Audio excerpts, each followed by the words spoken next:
as a journalist, when I see Meta spending hundreds of millions of dollars on one senior person, I think to myself, well, that money's going to come from somewhere, which is probably job cuts. What's interesting is that we're not talking about, like, what are those folks going to do? Like, who's actually helping those folks that get displaced find new jobs? Who's helping transition, reskill those folks that are exiting those kind of pre-AI jobs into more AI-enabled jobs? And so we thought, what a great opportunity. What bigger opportunity is there than the future of work across all of society? And so let's go after it. That industry of career transition, outplacement, it's really, really antiquated. Traditionally reserved just for executives and managers. And also traditionally reserved just for white-collar workers because it's been traditionally very expensive. And so leveraging the latest technology tools, we can offer that service for a fraction of the price so that everyone can have that transition service. All right, what are we talking about, Hope? Fantasy football, Super Bowl? I don't want to talk about the Super Bowl right now. Oh, are you a Patriots fan? No, I mean, it just was such... There was no action. Yeah. I think I fell asleep a couple of times. I couldn't believe it was like 0 points all the way until whatever quarter it was. Do you know how I choose the winner? How? Flip a coin? No, the uniform. Oh, right. I look at the uniforms on the field at the very beginning of the game, and whichever one feels more dominant, that's the one that I... Did you pick the Seahawks? I did. Oh, right. I mean, it was like such a vibrant, like the contrast of the black and the neon green. Yeah, well, you should have put money on it. You know what?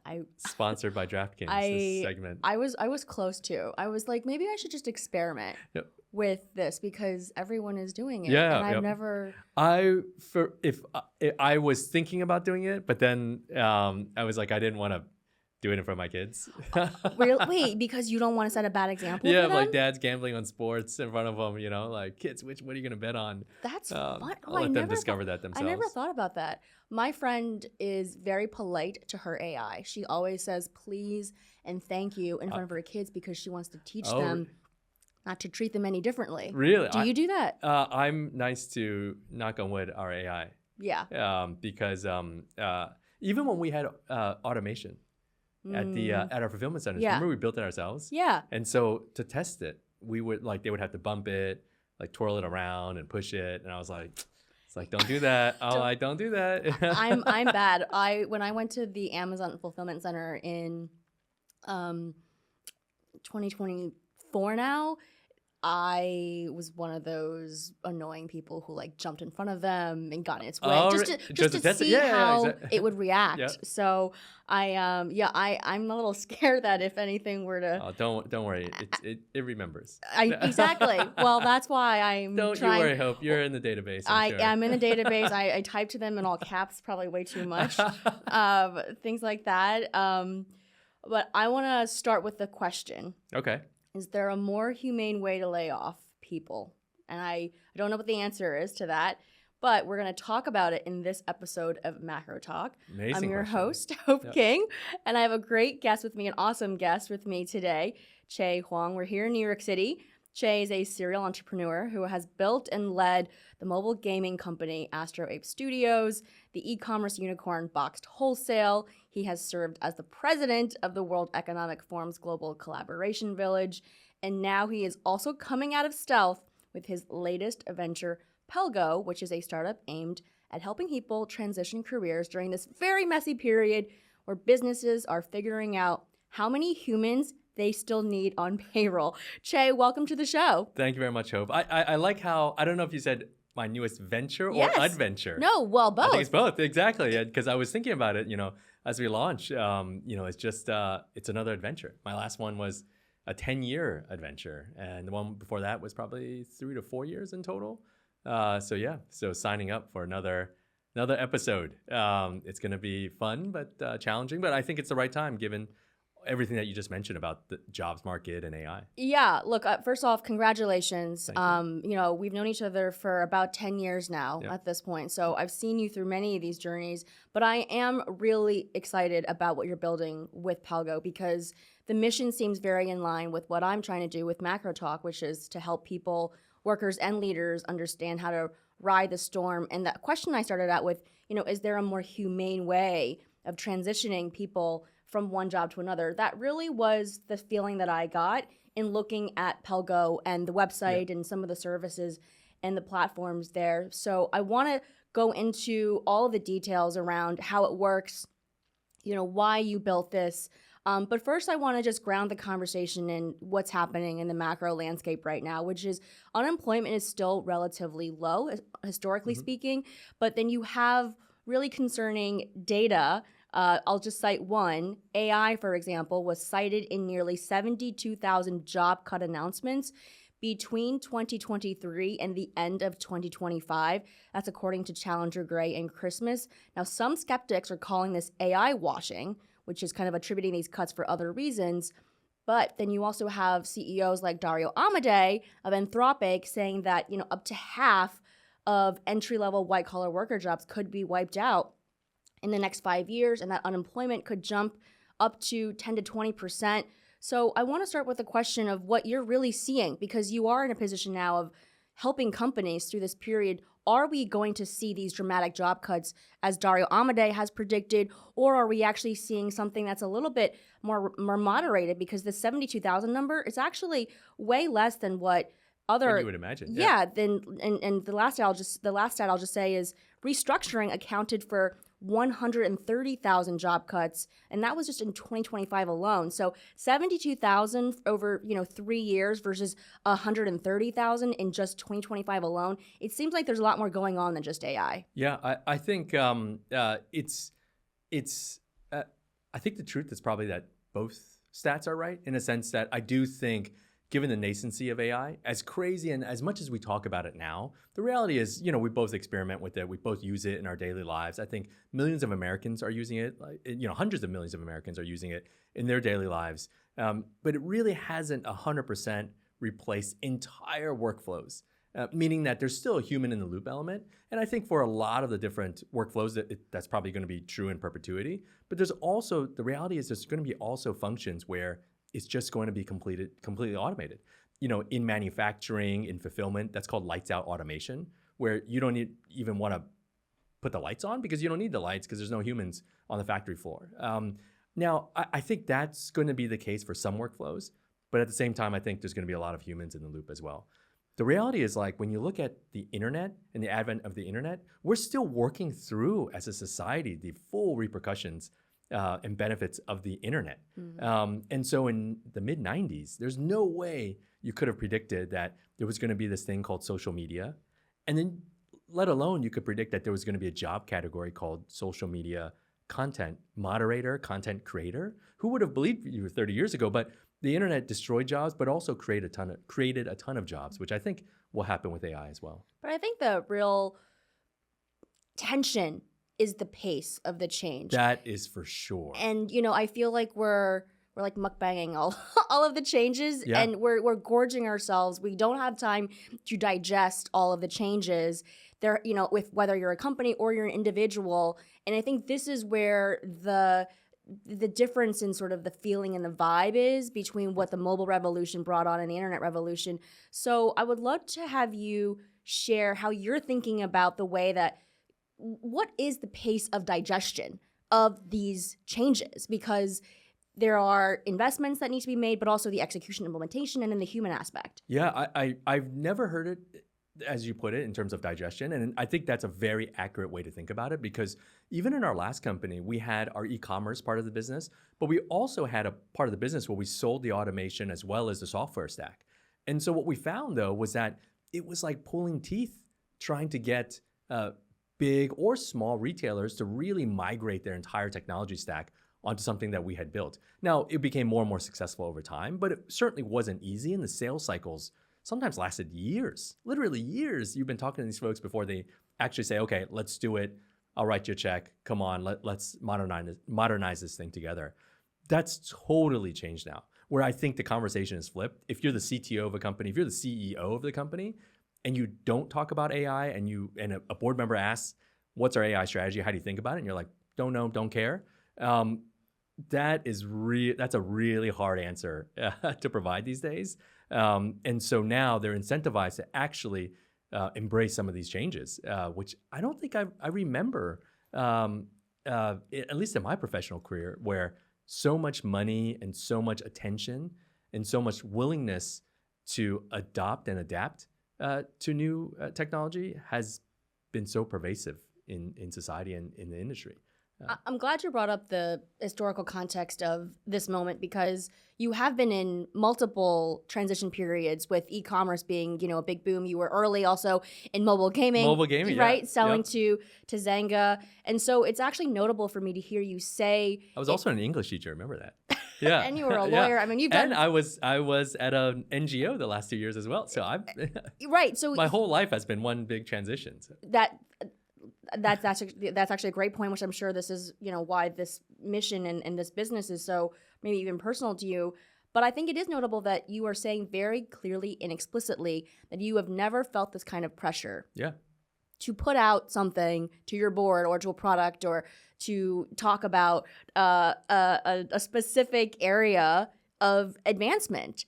And I wonder if this is why a lot of us as consumers and workers feel like a lot of this is AI washing, right? I mean, when ChatGPT first came to market, it felt like every company after that needed to have AI in their earnings report or in their statement, or they would get dinged right by investors. For sure. But doesn't this then lead to a lot of false promises, a lot of, overly hyperbolic narratives that really aren't happening at the ground level? Yeah, I think so. And you had a guest on here that talked about it, about the AI bubble popping.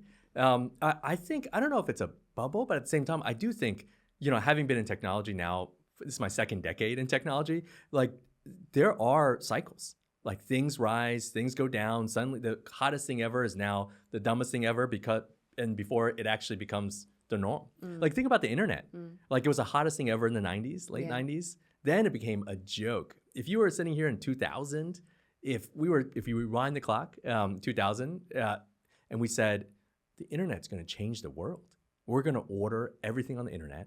It's gonna enable this thing called AI, and the future is gonna be this and that, automation, self-driving cars, all because of the internet. In 2000, people would actually laugh at you. In 97, people would say yes, and 3 years later, they would laugh at you. But yet, you fast forward 20 years, and here we are, and it looks like it's gonna be a reality. What's interesting about what you just said also is like, when it comes to technology and executives, especially in the enterprise, I think you probably could have found a ton of executives and a ton of kind of business folks, probably even close to 2 decades after the internet was invented, that probably would say, probably not for us. Maybe not 2 decades, at least 1 decade though. Yeah. Like mid 2000s, I bet there were a lot of people out there that said this internet thing was pretty stupid. And like, what is this, 99 all over again?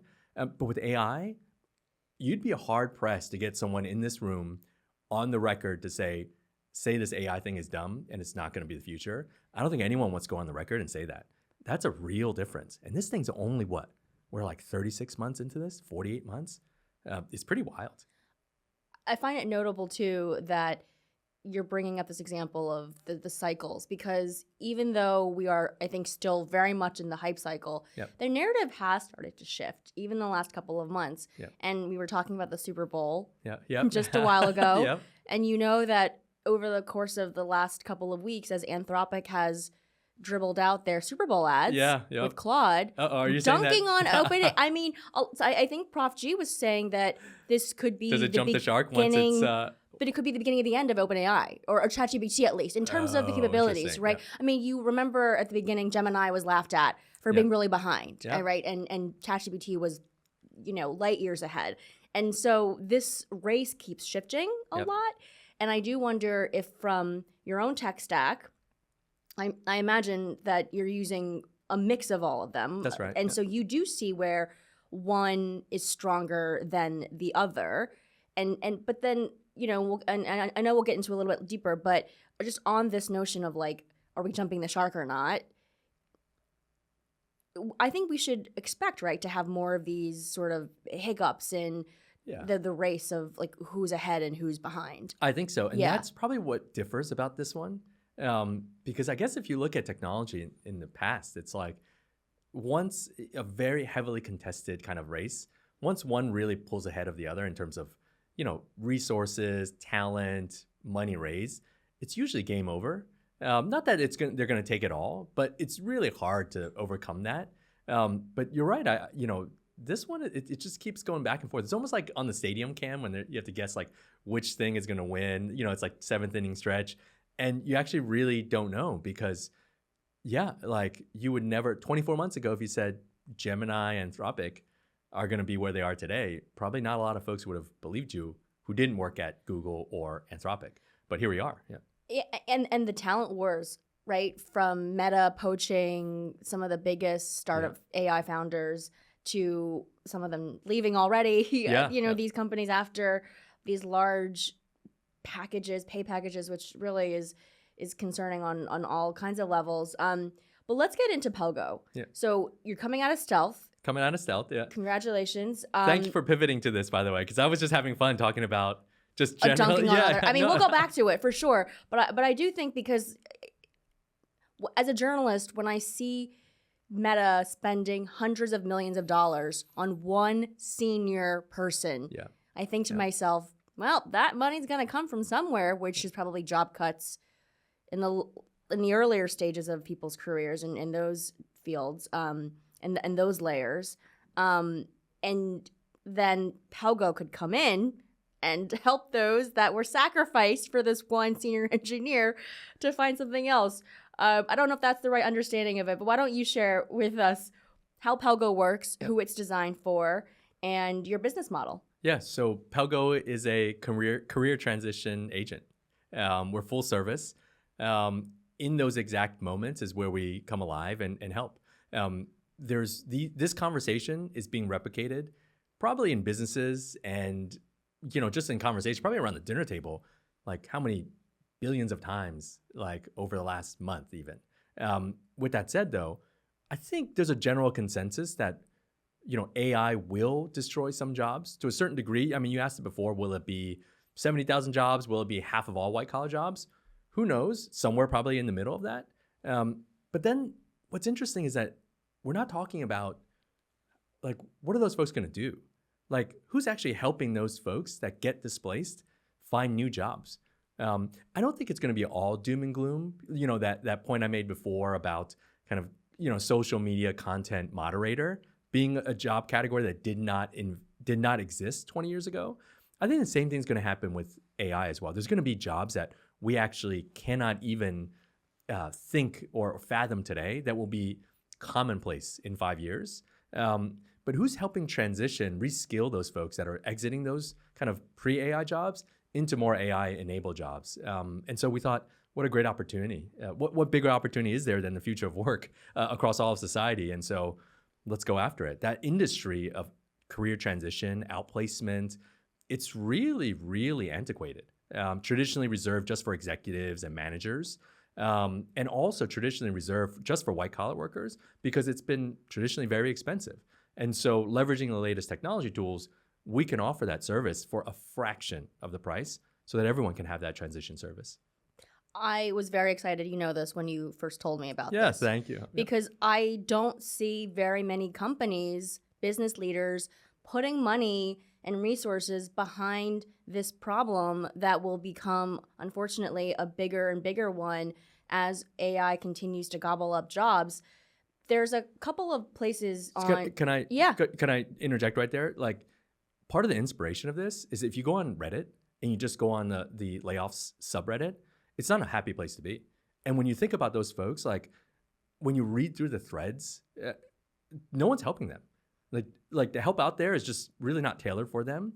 And the reality today is that when you look for a job, the amount of AI filters that are filtering your resume, if you're not kind of fighting fire with fire, you're going to be in a tough spot when it comes to your actual job search. And I think so part of the inspiration was actually going on that subreddit and just thinking, wow, like these folks need help. Like, and let's create a company that actually helps these folks. Why don't you think more companies are doing this, or that more business leaders are trying to jump into this? I mean, you really, for me, is like the first. Yeah, the incentives are all out of whack. Like, let's just say the Macro Talk Co. We unfortunately have to let go of 10 people. The reality is once we're let go, we offer services like health insurance, severance, and last but not least, this career counseling service that is called outplacement. Once they usually sign their release and say, okay, thanks for a great journey. We'd love to stay in touch, but we're no longer a part of the same company anymore. The reality is the responsibility of the company from a legal standpoint is done. Like you're off into the races onto a new adventure. So they're not incentivized for you to find a new job, not overtly actually, but they've paid for a service that needs you to use the service the least amount possible, because the more you use it, the more it costs the folks rendering that service to you. So it's like they're offering a gym membership, but they're like, please don't use the gym membership, because the more you use it, the less money we make. It's just all out of whack. And as a job seeker, who are you supposed to complain to? You complain to the people delivering the service. Well, they don't. Well, they're like, well, you're not paying the bills. Your previous company paid the bills. And you call your previous company and they're like, oh, I'm sorry, you don't work here anymore. So the whole thing is out of whack. And that's why I said it's so antiquated. What are you solving for then? Solving for that job seeker, for someone that that actually is incentivized to not only help that job seeker, but actually incentivize them to actually use the service more, so that they can find what's next for them, not just during this one career transition, but actually ideally in their entire career. And so the business model itself, are you working with companies only on the offboarding period of time? And how does that differ from what is currently being offered? Because I think, to your point, if you're an executive, you've got search firms that are helping you all the time. You're on their Rolodex. But for the average worker, you get that call from HR. Exactly. And then you sign something like you said, and then it's over. So is it the company that has just laid off this worker that is paying for it, or is it the next employer? Yeah, so there's 3 entry points into the service. The ones that we haven't talked about yet, maybe we'll talk about later, would be university students. They're starting their careers. How do they make their first resume?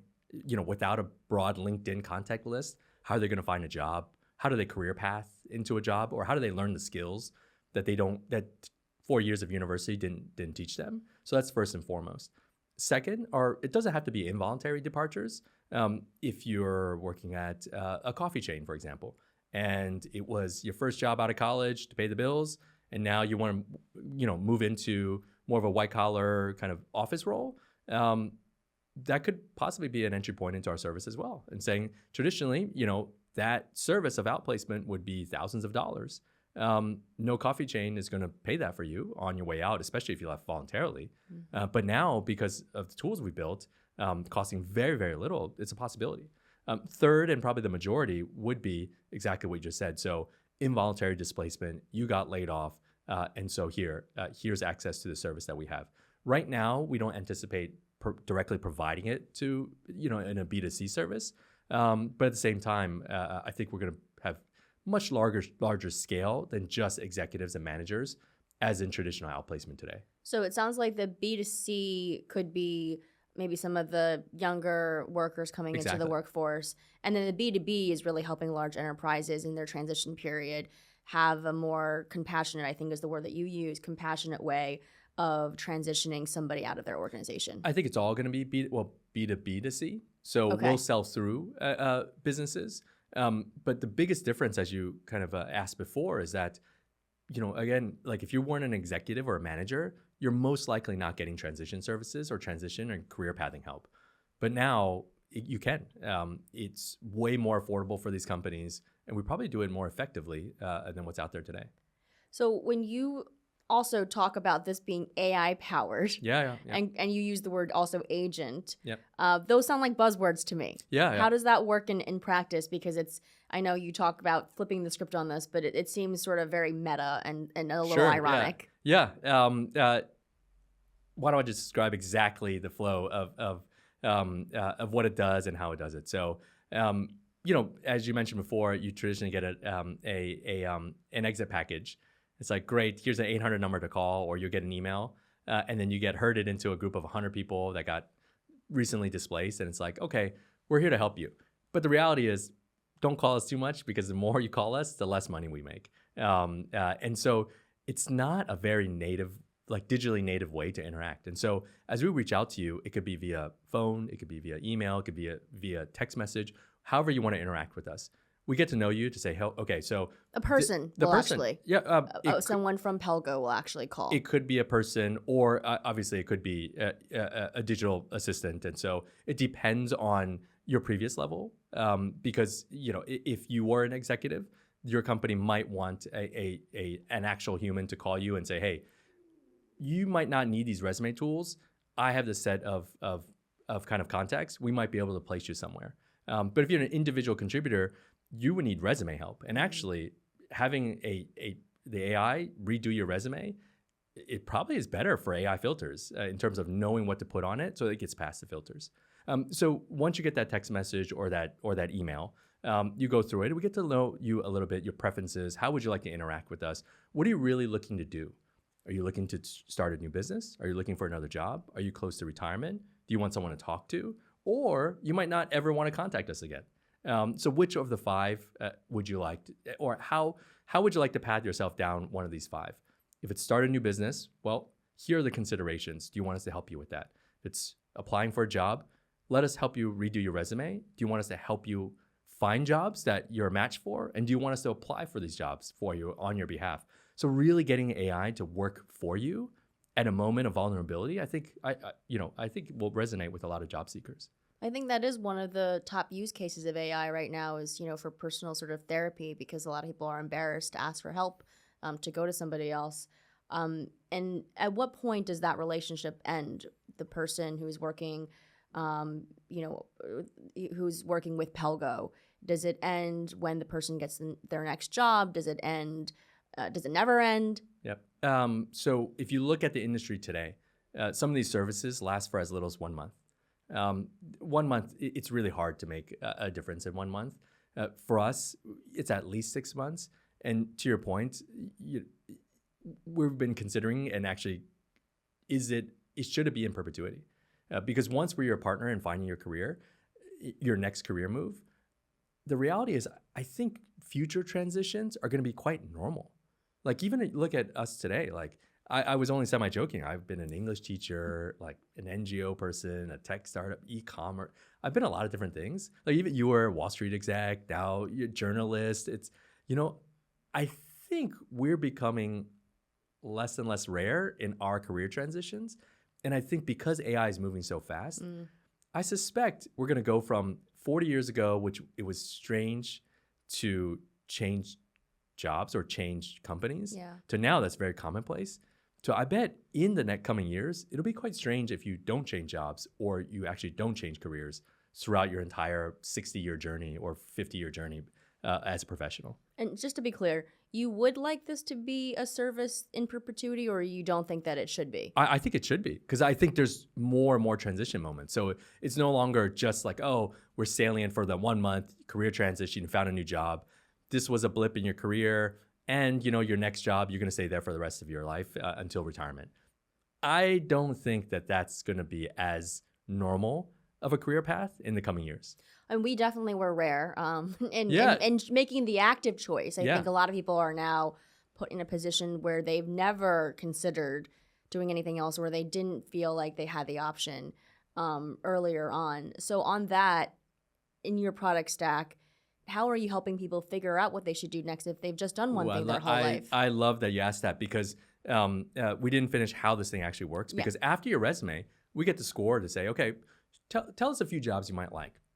So if I put XYZ job, we'll score your compatibility rate for it. So will it be 65%? Is it a 99% match? Is it a 0% match? Probably not.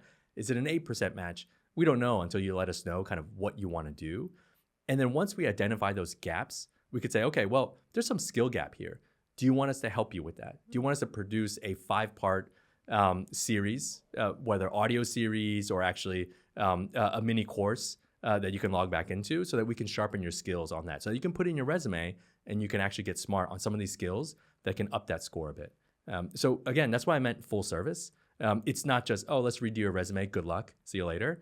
It's really holding your hand throughout the entire process, because if you put yourself in the shoes of a job seeker, you were just displaced, or you're just entering the workforce, or even voluntary displaced, you were like, hey, I just want to quit.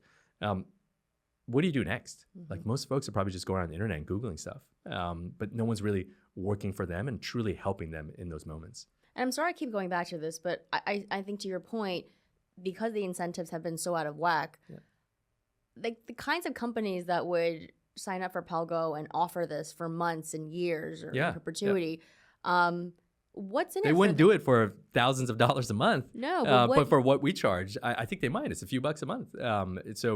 Again, like now, if it's that level of service that you're signing up for, are you going to get a incredible executive coach that is usually charges $2,000 an hour to call you every day? That's going to be tough. But actually, unless you're a C-suite executive, that's probably not the expectation.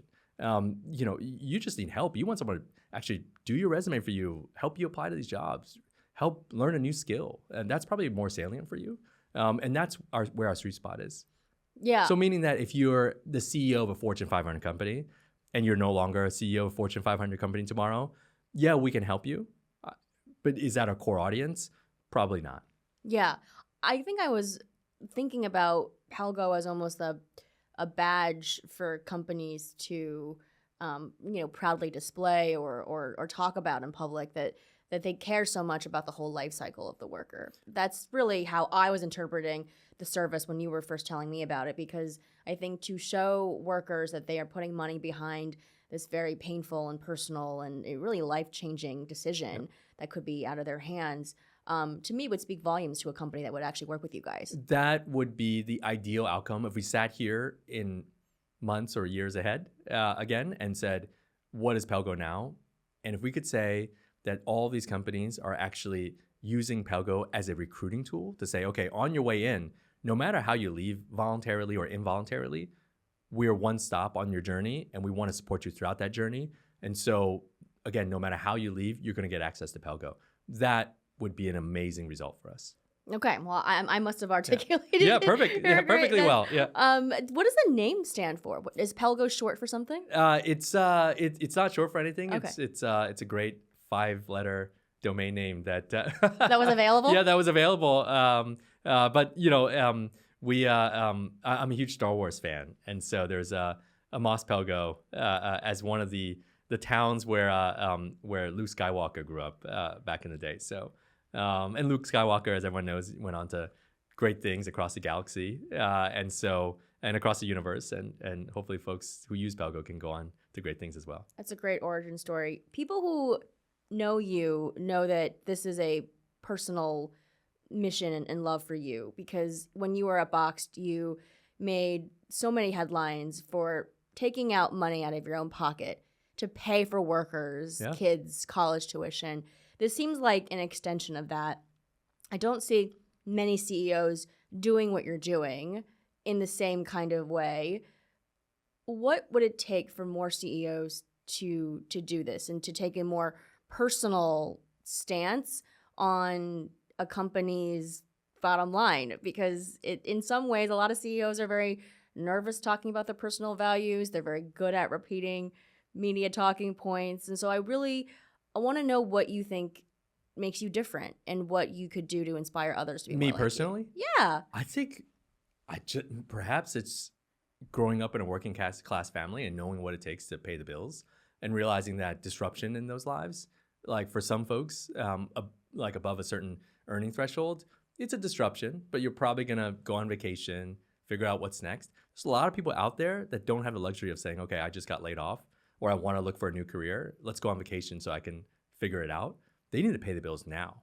And those are the folks that actually, ironically, need the most help, but they don't have access to the help when these services actually usually cost thousands of dollars. And so that's a huge inspiration for me, because as you mentioned, this isn't new of helping workers and helping displaced workers. This is something we've done for a long time now, something I've done for a long time. And so it's, I guess along my journey, it's been core to who I am and what I believe in. I think a lot of investors don't want to hear about these types of investments because there's no real ROI that comes back, right? I was talking to the CEO of Guild. She was running sort of an L&D or learning and education platform for a lot of companies with frontline workers. And I asked her, every earnings call that I've ever listened to, nobody's asking, no analyst is asking, like, what are you spending on your people? Yeah. It's more, oh, great, you are cutting costs, right? And so you've got this seed round, $5.5 million. You're entering an industry that is, again, your words, traditionally out of whack with companies' bottom lines. Why is this a good investment opportunity for your backers and for hopefully, the growth that you're going to see? I think there's going to be no bigger opportunity than the future of jobs and work. The folks incentivized to take care of the people, you're talking about companies, large and small, big chains, mom and pop shops. These are all things that folks generally want to do. But if the product that helps them do that is so expensive that it's prohibitive, then unfortunately, a lot of them will just make the business decision not to provide it. But now, if you have a product that's good, effective, and within their budget for everyone on their staff, it's harder and harder to say, okay, well, yeah, it's in our budget, but I just don't want to. I don't want to take care of these folks. I think generally people do what's right, and we hope that this will enable that up and down the corporate ladder, whether you're a C-suite executive or you're an individual contributor that just is joining the workforce. You kind of move outside of that. Universities are now thinking, okay, like these folks are spending real money with us, learning a skill over 4 years that potentially might not be as salient the day they graduate, given this thing called AI.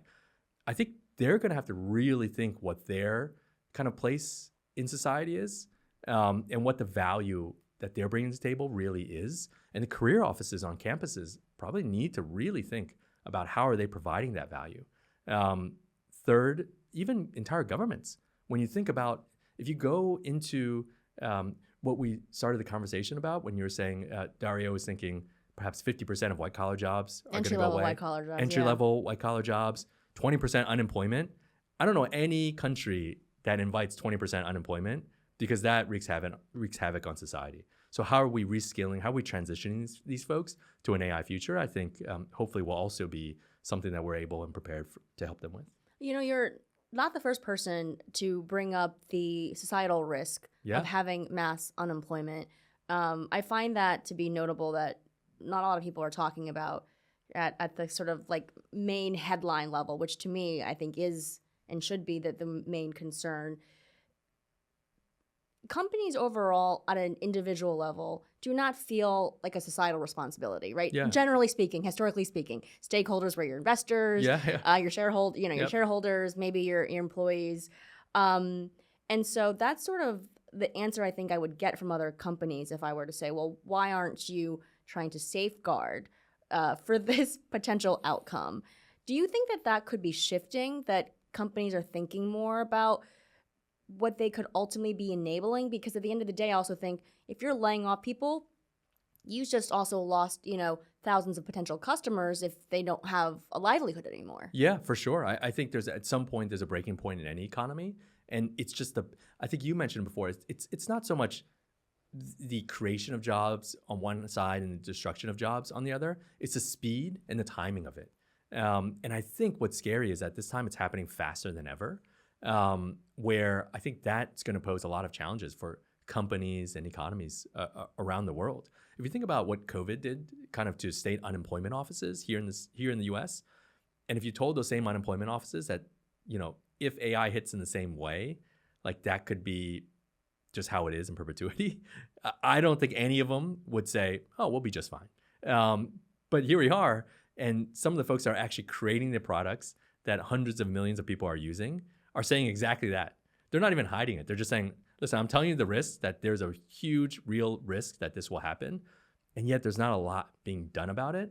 And by the time that happens, I think it's a bit too late. So yeah, I think, it's, again, it goes back to your question of why would investors back us? I think it's really hard to say there's bigger opportunities and bigger challenges for the world than what we're up to. Your seed was led by Flybridge Capital Partners with participation from Primary Ventures and others. When you were pitching this third startup, I guess, right? What felt different in the room, maybe in the macro environment? I mean, the cost of money is obviously higher than it was back when Astro Ape Studios was I think first beginning. I would love to hear you give us a little insight into what it was like being in those rooms this time around. Oh, that's a great question. Yeah. Yeah, and really, what do you think really sold everybody on your mission in Pelgo? It was interesting Mhm. because, after being at the World Economic Forum for a few years, like if I didn't walk into meetings like, professionally dressed, it would be quite abnormal. But going back into some of these offices and being the only person with a collared shirt or like a sport coat on, you're like, oh yeah. Yeah, the dress code's a little different. I think things are happening way faster, and the expectation of investors of speed to scale and speed to traction is very different. It's very different now. What's also really interesting is that, I know some investors will say, no, that's not what they're seeing, but so this is truly what I'm seeing is that, and what I thought was a bit different was that before you would have, if you had kind of me and my co-founder go into a room, given kind of our last journeys in our last entrepreneurial journeys, folks would have written that check and said, kind of go figure it out, and you'd have time. And they'd want you to do all this research and all this kind of surveying to make sure you're on the right track before you even start building anything, because it costs quite a bit. So let's just say your typical seed round back in the day, $1 million. By the time you hire a team, get the servers up and running, build out the roadmap, and actually get something to market, you've probably churned through a large portion of that initial seed check. You might have enough gas in the tank for maybe a slight pivot, but if you're really going to pivot, you probably have to really raise money again. It's different now. Like, folks, you can actually create products in weeks, let alone months, and so get it out there, see if there's traction. If not, move on to the next one. I thought that was really, really different, where some investors were like, I just want to make sure you don't take too much time with this. Like, just go build it, see if it works. Because, I was, in some ways, I wanted to do the research. I wanted to talk to customers. But that's really changed. But that's what you were used to. Yeah, that's what I was used to. Really yeah. have like your TAM figured out, your, all the market fit questions answered, and having an MVP at the very minimum, I would. Yeah, I no joke, like 5-10 years ago, if we walked into a VC's office and just said, we don't know what we're going to build. We're just going to build, and we're going to figure it out. And it might not work, but it might work. And our valuation's $50 million. Actually, folks would have thought that was like a comedic sketch. They would have thought they were like, where's the camera here? Like, Right. There's no way anyone will fund you for this. But now I know I'm exaggerating a bit, but that's actually quite normal these days. It's like, we're going to build it. We're going to keep iterating. It's going to be fast. We'll figure it out. Some of the best companies, like, they've probably went through a few pivots in months before they settle upon like a huge market. And so what do you think is contributing to this new attitude shift? It's the speed in which you can bring things to market because of AI. It doesn't take as many people as it did in the past. The speed of execution with these co-pilots is just much faster. And so, you can have way more shots on goal than you traditionally could have because, before, again, with the team, the speed of execution, how much money you use to get something to market was way different in time and cost. That's so fascinating. I mean, I never covered the startup scene heavily, and it sounded, though, back then, at least when I did, it was all about like the team and how much trust there was behind the people. And you obviously have the track record. AI seems to be the big tailwind where it seems like, well, if they like you and the team, they know you'll figure it out, kind of thing. Is that sort of the right way to summarize what's happening? I think that's a large part of it. Okay. Of course, they need to know that you're onto the right thing. Right, of course. It's not like, The right hey, question we're you're going to asking. build the best lamp in the world. They're like, you're in the wrong office for Yeah. that. But in general, I think that's the conversation has certainly shifted. That's just anecdotal. It's my own personal observations from the questions asked, the tenor of the discussion. I felt that was quite different from the last time we did this. We started the conversation talking about the different LLMs that are out there and the race and how the race is changing all the time of who's in the lead. What is your tech stack? What have you found to be curious from your perspective as you are building and saying, wow, this isn't working as advertised? Can you share a little bit about some surprises you've had along the way of building this? Yeah, so we're incredibly flexible, so we can use any of the base LLMs in order to power kind of the answers you're And you're getting. using all of them? Yeah, for sure. The other side of the equation is when you mentioned like what are the surprising things. We take this thing seriously. So safety in terms of, hey, you're in a vulnerable part of your professional career. Like, what if you want to just ask us for recipes, or what if unfortunately it goes into more of a mental health conversation. So really testing for those guardrails is something we've done and we're going to actively to continue to do. But getting it to speak in different tones, someone managed to convince it to speak like my mom. Oh And so no. yeah, and it was berating me on my on my career choices, and so we had to put a guardrail around that. So yeah, there's a lot of QA involved, but that was a big surprise because it And was incredibly accurate in tone. really, Yeah. what did you feed it? It just like the prompt of like, hey, give us the same advice, but kind of like talk like Chieh's mom and Asian tiger mom, and it was accurate. And, So and pretty so good. Asian Tiger Mom is already in the LLMs Yeah, it's apparently. in there. You probably have Wow. to. Yeah, you probably have to. Yeah, it's an Easter egg now. You have to like say the right things for us to bring it out. So I mean, I just wonder if all the developers in these LLMs, if like, what a they, great idea, but also like how much of them, how much of their personal lives they put into Yeah, the code. yeah, my mom to probably was helping train one of these foundational models. that's for a whole other conversation, my other show maybe. But back to the relationship that you hope to have with Pelgo going forward, the skills that you are trying to help them learn. What are some examples of the skills that you think are going to be most in demand that Pelgo is already sort of trained on that will need to be sort of upskilled for a certain group of people? I think the beauty of it is that we're just finding out now. So meaning that whether it's being a kind of more junior developer to becoming a forward deployed engineer, it's not rocket science, but you certainly need to know kind of the types of conversations that you're going to be in, the type of kind of scenarios and what's expected in terms of I guess the kind of scrappiness of your code when you're a forward deployed engineer versus, hey, you're sitting in the back room somewhere. That's potentially one of them. Geez, I mean, there's so many test cases. The exciting thing is it could theoretically be infinite. We can't provide on the job training for you to become a plumber yet, but it certainly doesn't seem like it's beyond the realm of possibility in the coming months and years. I'll do a couple of lightning round on Pelgo, and then we'll go back to big picture questions about what's happening outside of just Pelgo and in Sure. the economy. Your co-founder was the former CEO of Cognizant. How did you two get linked up? Why Frank? And how many other people are on the team right now? Yeah, it's humbling because after I've had a pretty fun, decently successful run as being an entrepreneur, to meet someone that has done way more than I have.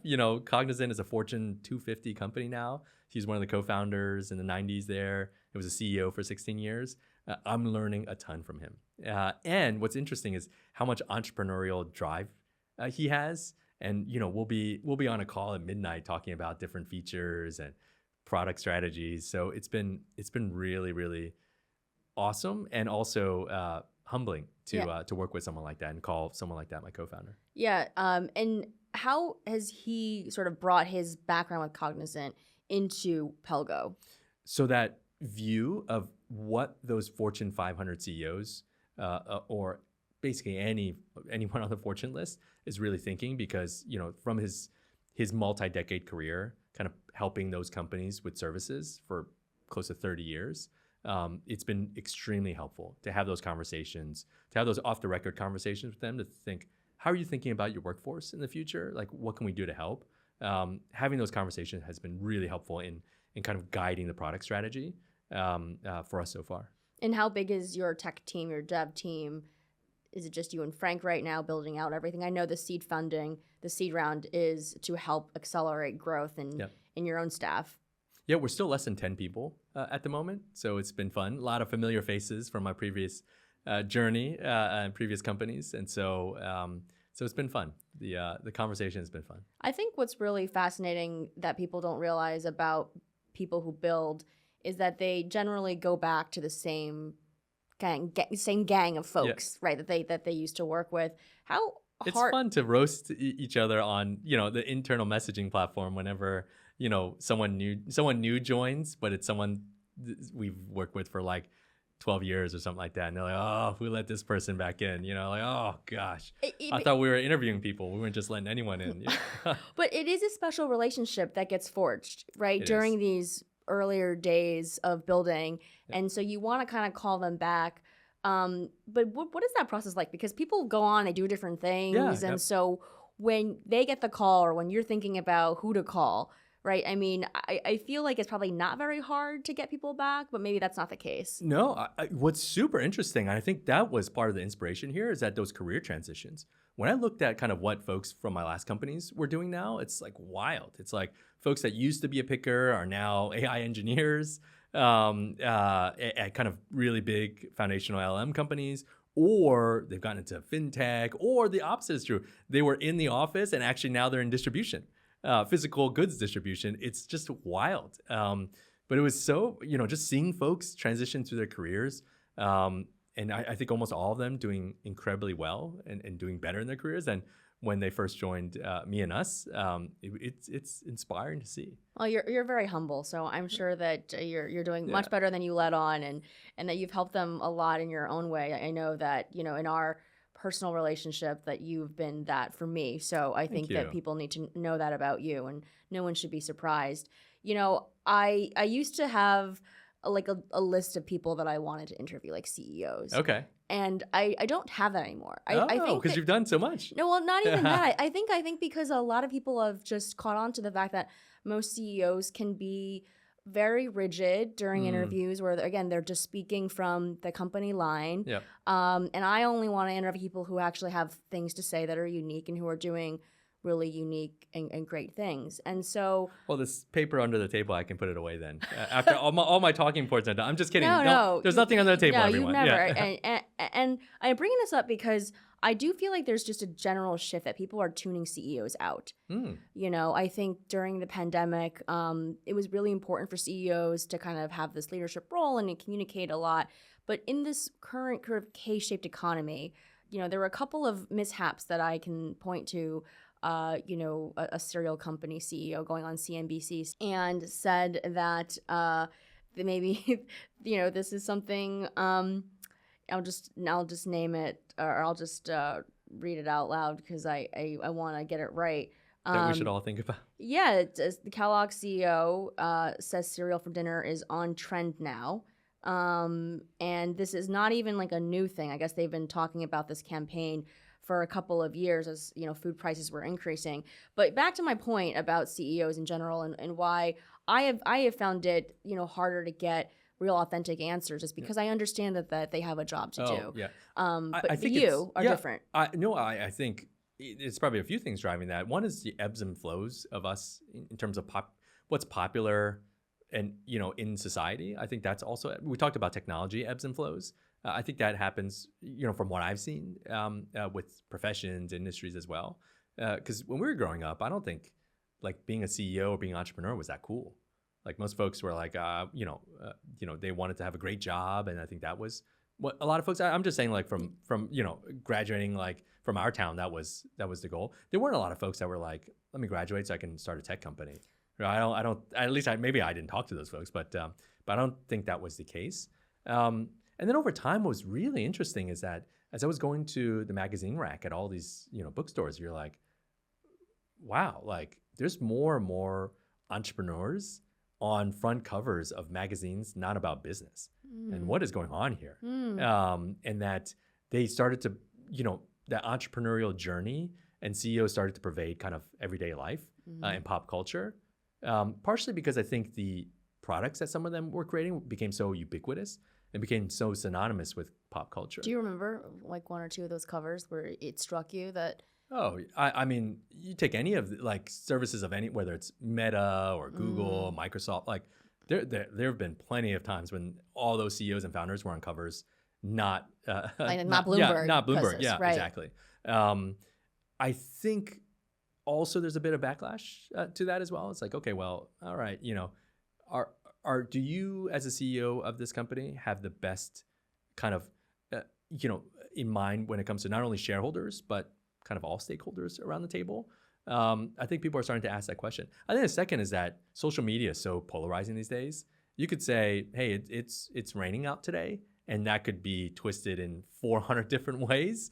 And I think, unfortunately, sometimes CEOs just end up pulling back, saying, you know what, I'm not going to say anything that's not on the sheet that my comms department didn't write on this thing.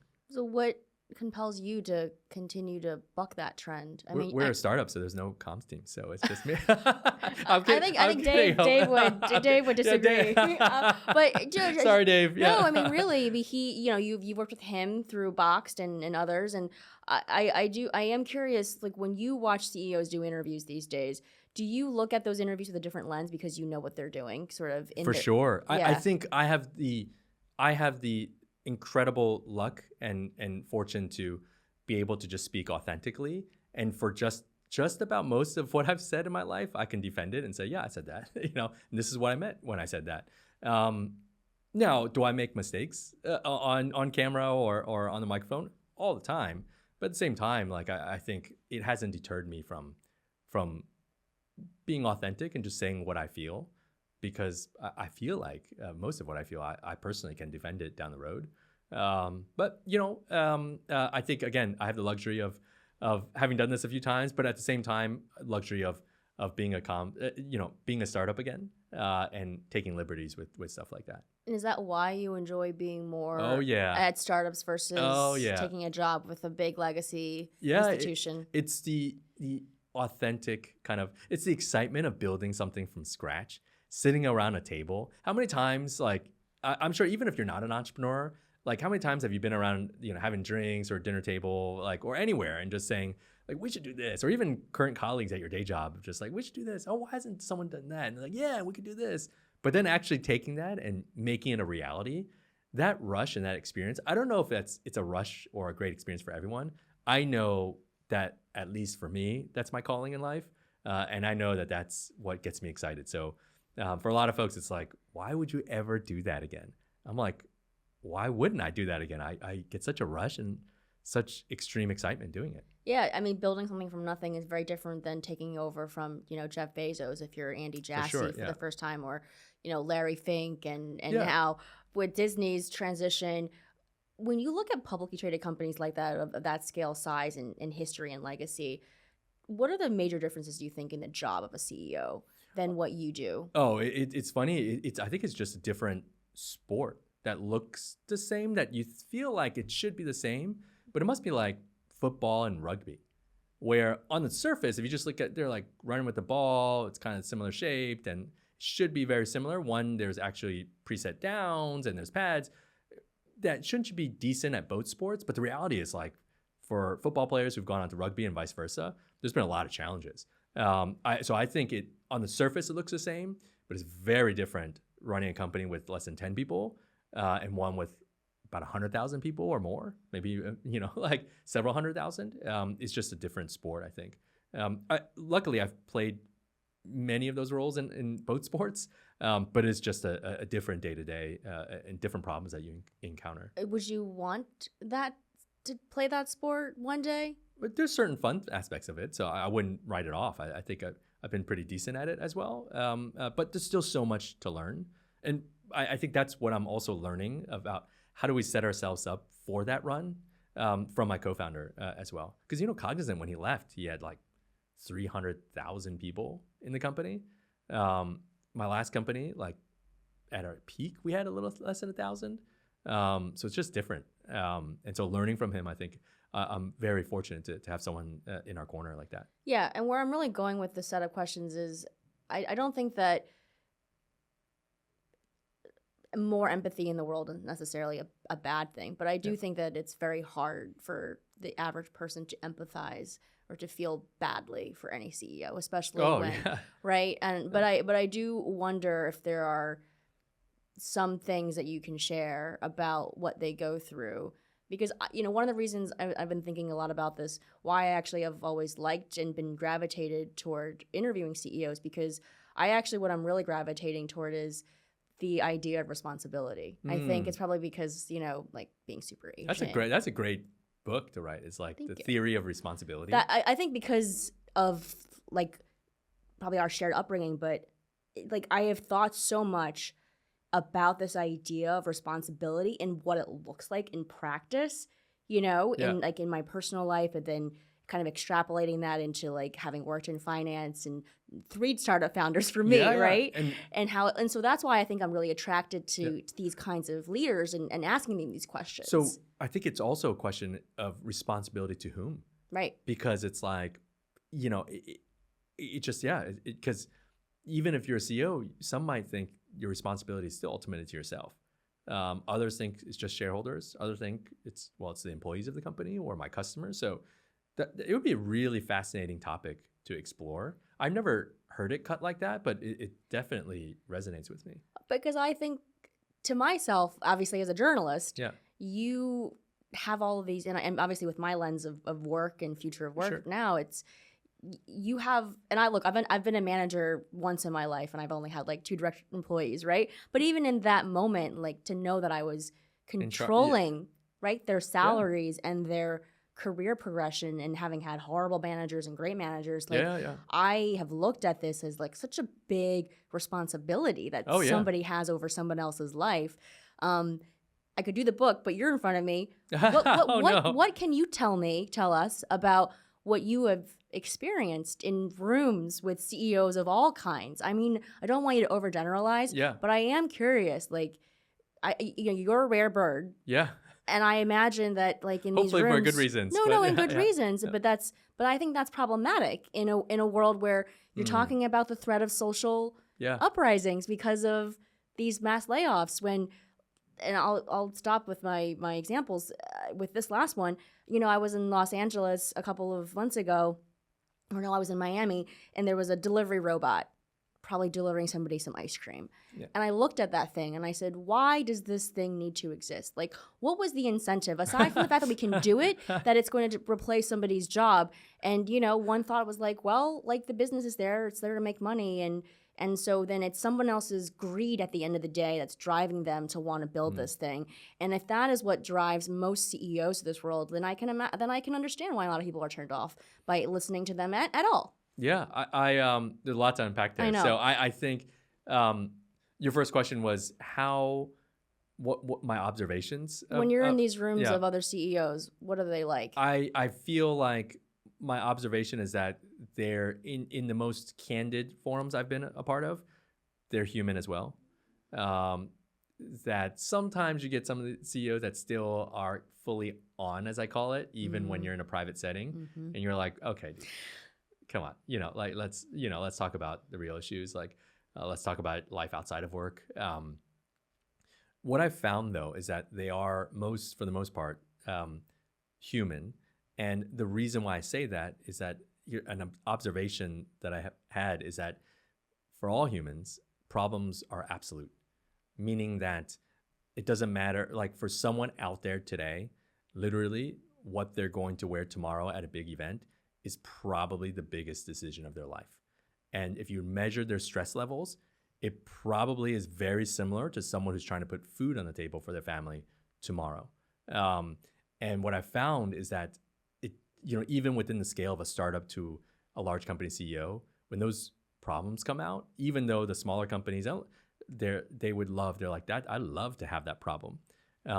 Those problems are still absolute in their minds. And I'm sure the stress levels from a biological standpoint are quite similar. From an esoteric or kind of moral standpoint, I think there's probably more to debate there, but at least from an individual level, they generally feel like what they're going through is the most stressful thing for anyone. Interesting. Yeah, I can see that. I mean, obviously, it's an individual human level. Now, to the other question around, why do things need to exist? It's like, you've got an idea, you have the means, the ability, the skills to create startups and to make things happen.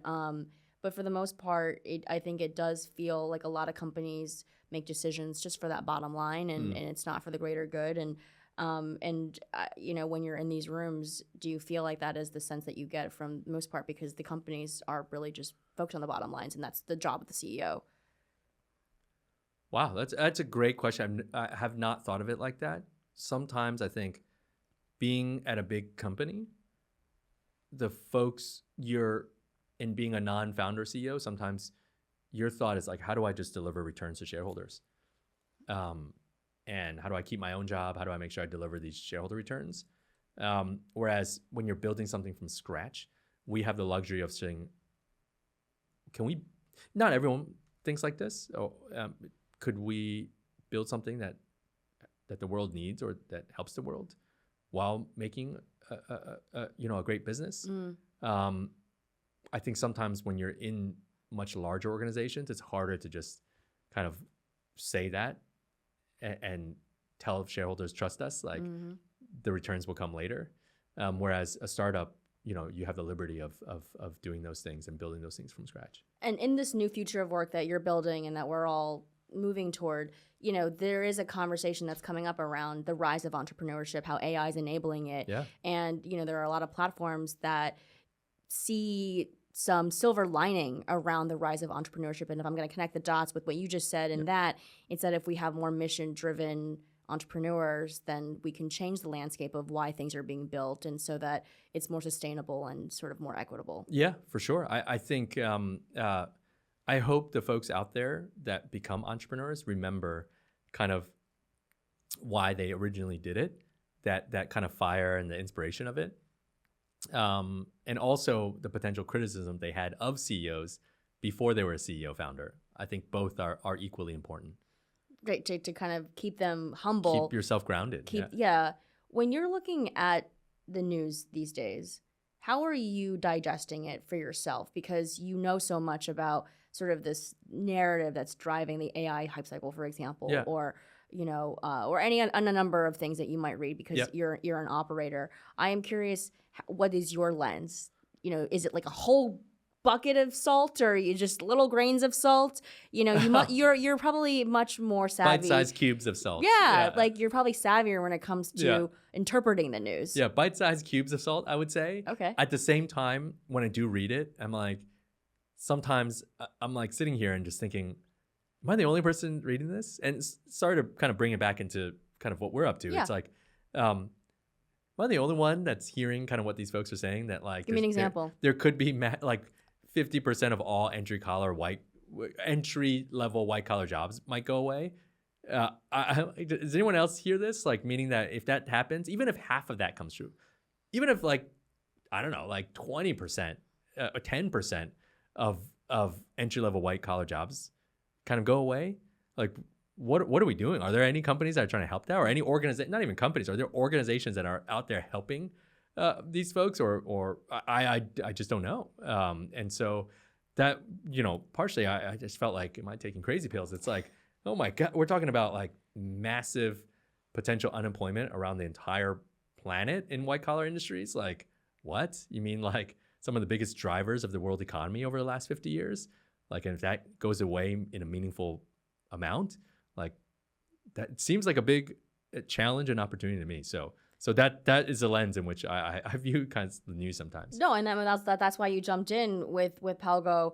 I guess I think where I'm also going with this too is you have other CEOs, most recently at the World Economic Forum, talking about how these big AI lab CEOs have to be out there constantly, almost talking about how disruptive and destructive it could be, because in some ways it justifies their valuation, right? Fair, yeah. Because it signals that they're LLMs, they have the and power they're to change society. Right, is that it's powerful enough. Do you share that view? That is a reason, or that not it a can? reason, but that it's on the other side of the coin of what they're saying is. For sure. Yeah, you can definitely tell. Like, you can definitely see kind of.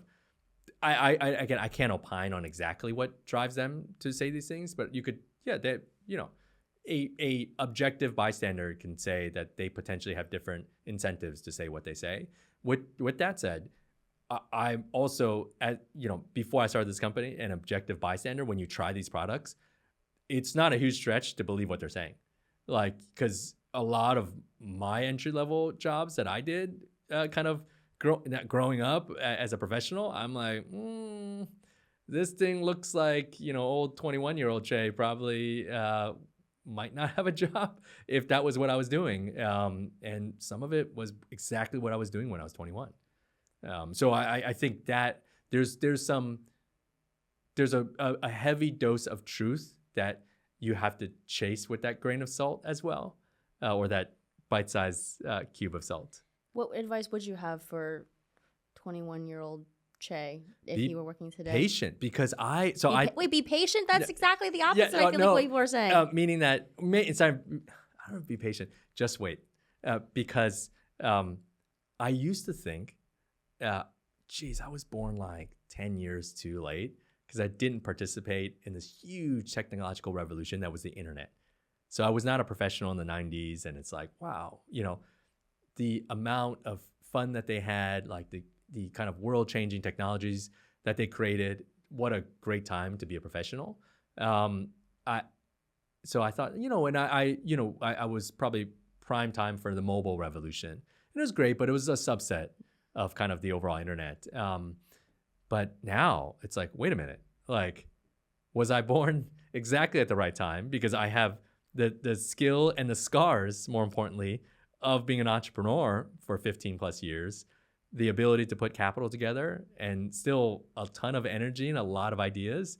Like, it might be that, like, wow, just wait, because you might think you were late being born, but actually you might have been born at the right time. So What advice would you tell a 21-year-old right now who, think about the unemployment rate with new college grads? Resiliency, being resilient and being flexible is probably the most important skill that they're going to have, because I genuinely believe that, again, 40 plus years ago, it was normal to be in a job your entire career or the same company.